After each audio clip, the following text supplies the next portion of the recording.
Welcome to Election Face to Face, the first in a series of programmes bringing you extended interviews with Scottish party leaders. Later, we'll be joined by UKIP's David Coburn. But first, we put the Scottish Greens in the spotlight. Their co-convener, Patrick Harvey, joined us in the studio.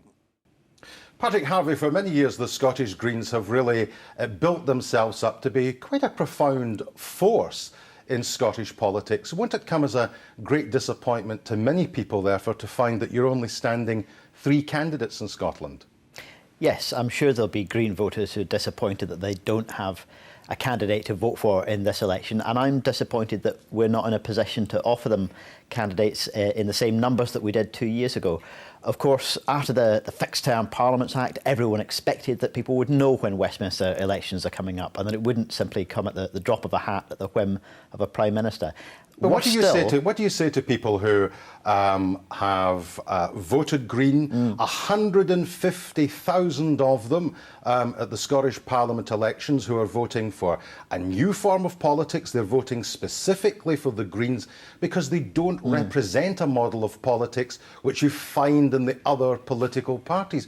What do you suggest they do? Well, the first thing I say to them is thank you for supporting us, and I hope you can understand that with limited resources, we've been focused on a local election campaign because we believe in local democracy. Our branches and campaigners and volunteers around the country were working really hard, flat out, to get more councillors elected than we ever have before. Is you suggesting you don't have the money to fight within days? Elections? Yeah, we have less resources left available to us, and within days of that local election was the deadline for nominating candidates for this £500 per seat for deposit. If you'd fought 32 seats as you did in 2015, that would be £16,000. Yeah, you're now a party of many thousand members. Yeah, surely to goodness you could have found the deposits for more seats. Yeah, I've no doubt at all we could have fielded more deposits. And there's a question, if you're a small party with limited resources, not funded by millionaires and billionaires, there's a question, how do you use those resources? Do you spend it just on getting a name on a ballot paper and having no money left to campaign? Or do you target? And what we're doing in this campaign is very carefully and very actively targeting in communities where we've seen Green votes growing. Some of the local wards, for example, where Green council candidates came first, topping the poll just the other week in the local elections. Those are the kind of areas that we're working in, knocking on the doors of voters instead of knocking on the doors of wealthy donors to try and get a bigger bank balance. But if you're one of those 150,000 Greens who's sitting thinking, what am I going to do at this election? You are the party's co-convener. What do you suggest they do? I think you're still able to do something really, really important in this election if you're in that situation, which is challenge all of the candidates from all of the other parties. For example, the most important thing to you is opposing weapons of mass destruction, challenge all of the parties. You'll find some Labour candidates who are pro and some Labour candidates who are anti. If your most important issue is funding the renewables revolution, challenge the Tory candidates. Some of them will support renewables and some of them support the Tory government. You have no problem at all with any of your voters, for example, voting Labour? I think the most important thing they can do is challenge their candidates. Some of them will be saying that we shouldn't be expanding Heathrow Airport, for example. Why on earth should we be sending MPs to Westminster from Scotland arguing for Heathrow expansion? So challenge your SNP candidates. Will they defy the party whip on that issue? So in some cases it would make sense, depending on the criteria which a Green voter has. In some places they would vote SNP, and some places they would vote Labour, in some cases Liberal Democrat. I'm never going to tell people who would like to be voting Green how they should be voting if they don't have a Green candidate to vote for. But take the time, get in touch with those candidates, challenge them all on the issues that matter to you. And that, it may well be, is more important and have more of an impact than the vote itself. You know what the charge is here, because the Conservatives make it all the time, and indeed Labour and the Liberal Democrats, which is that in some respects the Scottish Greens, despite the fact it has a distinct political identity, have become nothing more than the SNP's little helpers. Well, I put about as much store by that as I do by a lot of the things that the Conservative Party says at the moment. Look, just last week we were the only party challenging the SNP's legislation, a replacement for aviation tax, where they want to cut that tax and give a big tax giveaway to a massively polluting industry. We were the only party moving amendments, and they only managed to resist those amendments with the support of Tory votes. Sure. So on a host of issues, we're the only party challenging and putting forward new positive ideas like a break from the fossil fuel subsidies and investing back in the new sustainable industries that will create jobs that last. It is the issue of Brexit, and a hard Brexit, which you're deeply concerned by. Absolutely. The First Minister is deeply concerned by a hard Brexit. Therefore, from that point of view, surely the only way in which the Scottish Parliament could break a potential catastrophe of a hard Brexit is to say that we have to have the option of a second independence referendum, and in order to buttress that political leverage, it would make sense for those Green voters who don't have a Green candidate to vote SNP in this election. For any Green voter who doesn't have a Green candidate, if that independence question is the most important thing for you, then yeah, put that question to all of your candidates, and put that question to all of your candidates, and make a judgment on the basis of what they say. And argues for a second independence referendum is the SNP. So if that is the issue, which could help deal with a potential logjam with the UK government further on down the line, surely the only sensible thing to do is to vote SNP. I'm sure there'll be some Green voters who reach that conclusion. There'll be the others who reach other conclusions, and I'm not going to tell them what to do, other than challenge all of your candidates on the issues that matter most to you. But your co-convener appears to have reached a conclusion which is sympathetic to the SNP. Well, my colleague Maggie Chapman gave an interview to the National in which she said that it would be conceivable to see the Green Party supporting non-Green candidates. I don't think she singled out the SNP particularly. Well, I mean, but she also made it clear she was expressing a personal view, and we're not the kind of party where I or Maggie can tell our branches what to do. We have a strong system of local democracy in the party, and they make those decisions at local level. What you appear to be doing here is that I have to say that I'm not going to back the SNP. I want to keep an element of distance. But, you know, before the 2015 election, didn't your National Council come up with a point of view that says, why don't we talk to the SNP about how we can take certain matters forward? In the aftermath of the 2014 independence referendum, we decided that we should have conversations with the parties that had been on the same side of that independence referendum in the wake of the extraordinary membership surge that we were all having. Why not conversations with Labour? Well, we were talking about the where that cause of independence went next, and the parties that had this extraordinary membership surge. It made sense to have that conversation. It made sense to have. It didn't really lead anywhere. It made sense to have the conversation, but you were only talking to one political party on the issue of how you advance the independence cause. And I put to you again the question, if IndyRef 2 is a means of giving you political leverage against the UK government, the only sensible thing that Green voters can do in this election is to vote SNP. The Scottish Parliament has already voted in favour of seeking a Section 30 order. That's the mechanism by which the UK Parliament allows or transfers the power to trigger a referendum, or at least to legislate for a new referendum. That vote has already taken place in the Scottish Parliament. That mandate is there. This election is about that and so much more. Okay. It's about environmental policy, it's about foreign affairs, it's about economic policy, it's about many issues where we have common ground with some other parties, but many issues where we're the only party challenging, for example, the addiction to fossil fuels in our economy. When can we expect your manifesto? We'll be publishing our manifesto later this week. And will that cover the issue of IndyRef 2? It'll cover all of the issues that we think are relevant to this election, yeah. It'll be on a par with all the other previous manifestos. It will deal with all of the issues. Well, that's our attempt, yeah. It is obviously, as I say, a short timescale. All the political parties have had to try and produce a manifesto in a much shorter timescale than they normally do. Some people may well ask, well, we'll get the manifesto later this week. Do you intend to break any promises in that manifesto, the way there's already a broken promise in relation to your views on a second independence referendum? We suggested for the 2016 election, remember, it's before the EU referendum. Absolutely. We suggested that one way of testing public appetite was by a mechanism called a citizens' initiative. It's more familiar in other European countries. Indeed. We never suggested that was the only way in which the question could be raised, or that the Scottish Parliament should be stripped of its power to make a decision. But you were very, very careful here. What you were attempting to do with that policy was to say, let's take the issue of a second independence referendum out of the body politic, out of the hands of established political parties, and let's put it in the hands of the citizen. Let's see whether or not the citizens have a demand for a second referendum. Now, I put it to you that there is no such evidence, and because there is no such evidence, this was a manifesto commitment which has been broken by the Greens. Oh, no, 2 points. Firstly, we were suggesting that there should be a mechanism for citizens to raise this issue, but not that that should be the only way it could be raised, or that the Scottish Parliament should be unable to make a decision.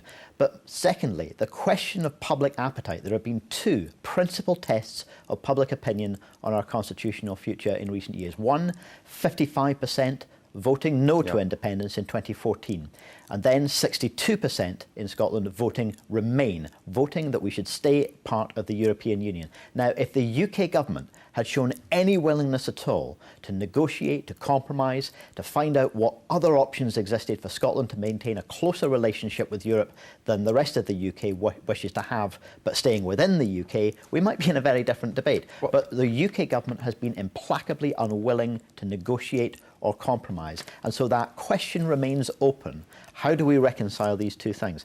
The UK government won't do it. I don't think the Scottish Parliament can do it unilaterally, and it probably will have to go back to the people. Right. And I think most people accept that it's going to have to happen sooner or later. If it does go back to the people, could it go back to the people, for example, in the terms of not the sort of binary question that we had last time around, where the question of independence could be put alongside the question of more powers, for example? The question of more powers, in theory, is one that you could put on a ballot paper. And I think in the early days of trying to legislate for the first independence referendum, we were willing to explore that. We were willing to look at it. It becomes very difficult, though. How is it that you're actually going to define what people mean? If it comes down to a simplistic slogan like "take back control," as we saw in the EU referendum, it's meaningless. As a matter of principle, giving the people a choice between more powers and independence, given that the independence option, you can't answer every single point of independence and the shape of independence, but as a matter of principle, you're open-minded to the idea of choices. After all, the Greens for many years believed in multi-option referenda. And theoretically it is an option. I wouldn't say never. But as soon as you start trying to figure out how you would do it and whether people actually understand what it is that more powers means, it becomes very difficult. I mean, more powers isn't a phrase you could put on a ballot paper. You would have to define it much more carefully, and it would also have to be something that both UK and Scottish governments were able to say, yeah, we can make that work. And as we've seen from the Smith Commission Guddle, I was a member of the Smith Commission, and I regret to say that with the best will in the world, it came out with a series of recommendations that have ended up in a bit of a mess. Patrick Harvey, thank you very much indeed for joining us. Thank you. Well, we now focus on the UK Independence Party, which is contesting 11 Scottish seats. The Scottish UKIP leader is the MEP David Coburn. Mr Coburn, we had local government elections throughout the UK just a matter of a couple of weeks ago. In England and Wales, you won one seat and lost 145. What do you think the voters are telling you? That we need to get together, we need to get a leadership sorted out, and we need to move ahead. And we've had a lot of discussions and differences of opinion in the party, and of course that's never good for a party. How would you characterise your performance in those elections? Not very well, not very good. They were catastrophic, weren't they? Oh, I think they were very bad indeed, yes. And is a catastrophe the right backdrop to be fighting another election in 2 weeks' time? I think most parties end up having setbacks. We've had a setback, it doesn't help, but this is a general election. That was more a burial than a setback, wasn't it? I wouldn't go as far as that. That's a wee bit far. 145 seats lost.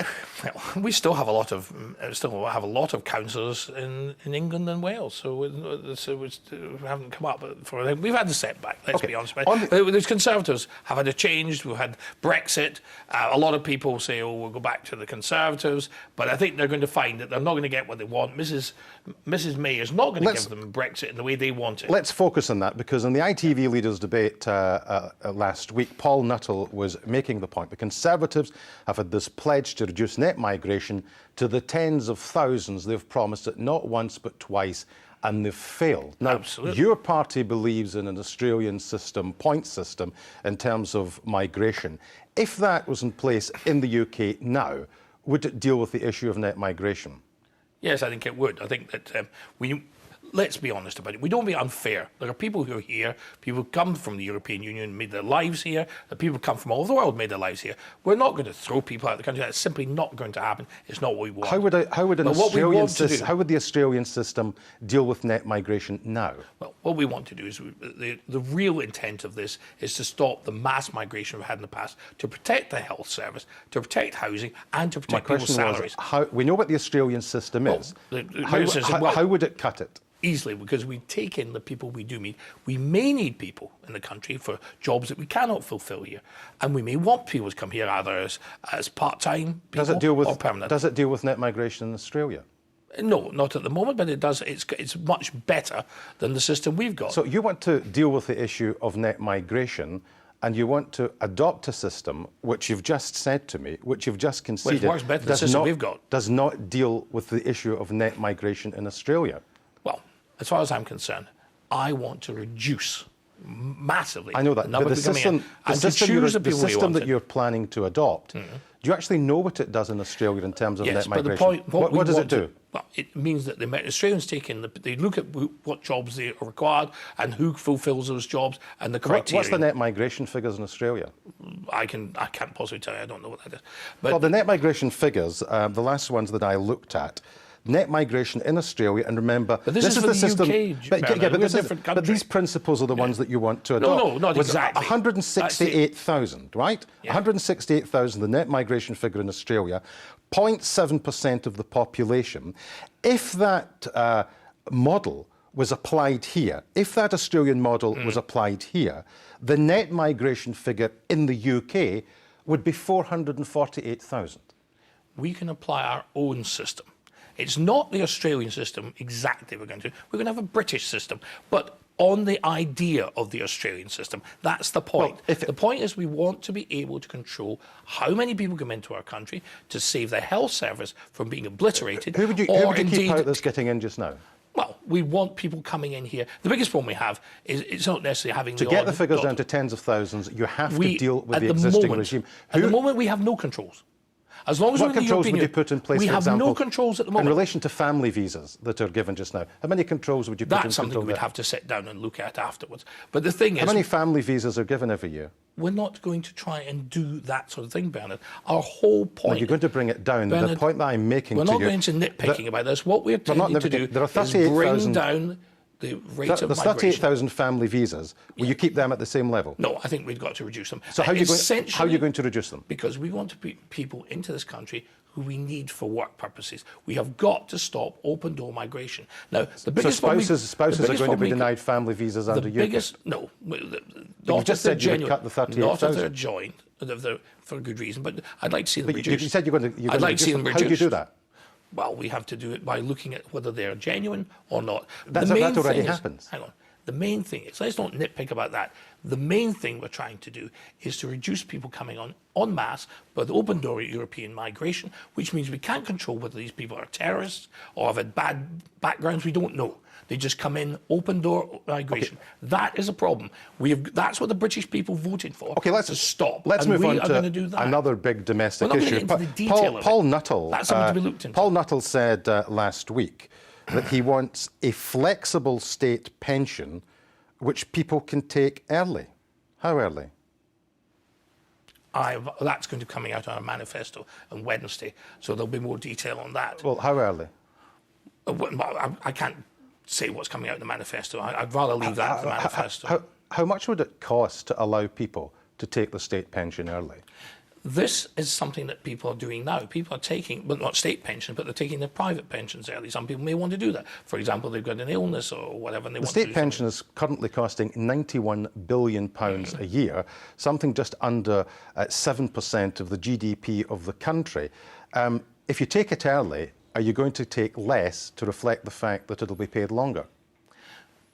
What we're going to do is we're going to allow people to do that. That's the idea. Will they get paid less than the current full rate? That is yet to be decided, and you'll find out when the manifesto comes out. I can't tell you what's... You're the Scottish leader. I can't, but I can't tell you what's coming out in the manifesto. You don't know? I'm not allowed to say. Not until after the manifesto comes out Wednesday. Do you know?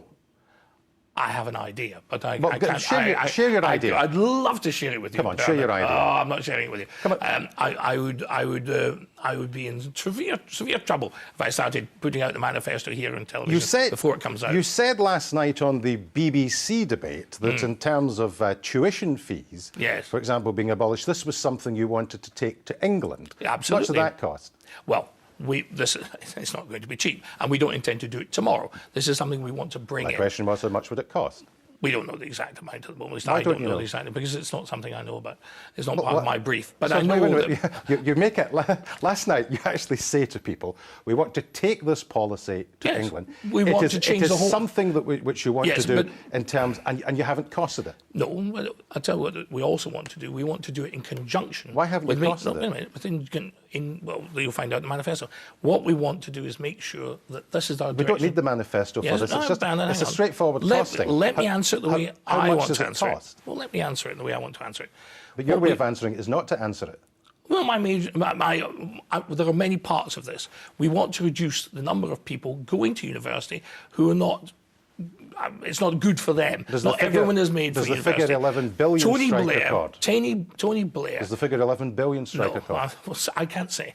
Why can't Tony you say Blair wanted 50% of people to go to university.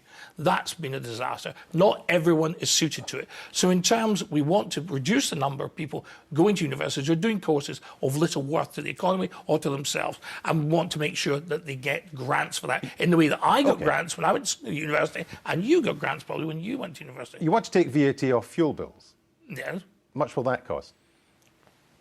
That's a figure to be looked into. I mean, as far as I'm concerned, and this is an election. Well, yes, but these are proposals. There's a standard thing in politics, Bernard, is that you make a pledge. You can ask me. You try and get people to adopt this pledge, and you then say how much it will cost in order to demonstrate that the policy is actually practical. We intend to take it off. To my question tonight is that you're telling Minister Coburn, wait for a couple of days. Oh, I don't really know. It's all up to the leader. Not really anything to do with me. It isn't manifesto, and I have to wait for that to come out before I say. But the point is, that's what our intention is, to make sure that people are not. But it can only be an intention unless you've costed it. Well, it has been costed, but not by me personally. And so that's why you don't know the answer to any of these questions. That's why I can't answer that until we get the manifesto coming out Wednesday. How are you going to do in Scotland, very briefly? I think we're going to do surprisingly well in Scotland, because we've got a lot of the youth vote who believe in libertarianism and our libertarian views. I think that people are sick to death of seeing what's going on with the main parties in Scotland. It's not very successful. We saw last night the hideous squabble between the First Minister and the leader of the Conservatives and the leader of the Labour Party. It was a mess. We're out of time. Thank you very much indeed for joining us. Thank you very much indeed. Well, that's all from tonight's Election Face to Face. I'll be back here tomorrow night with Willie Rennie. Until then, goodbye.